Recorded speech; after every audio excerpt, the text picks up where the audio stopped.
दिग्दर्शक लक्ष्मण उतेकरांनी ही घोषणा आता केलेली आहे।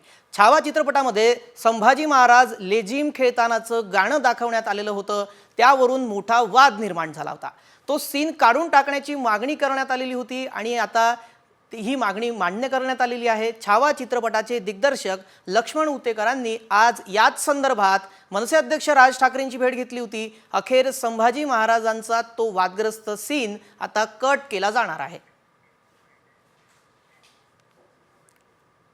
सीनवरून हा सगळा वाद होतोय। लेझिम खेळतानाचे जे दृश्य आहे ते तुम्ही सिनेमाच्या इथे हो ते आम्ही डिलीट करणार। त्याच्याबद्दलच राजसाहेबांनी तोच सल्ला दिला मला आणि डेफिनेटली त्याच्या मागे कोणाच्याही भावना दुखावण्याचा हे नव्हतं, इंटेन्शन नव्हतं। पण जर त्याच्यामुळे इनडायरेक्टली जर कोणाच्या भावना दुखावत असतील किंवा कोणाला असं वाटत असेल की आपले राजे असे नाचत नसतील किंवा नसले तर डेफिनेटली, कारण तो फिल्मचा काही मोठा भाग नाही आहे, तो एक छोटासा भाग आहे, त्याच्यामुळे डेफिनेटली आम्ही तो डिलीट करू।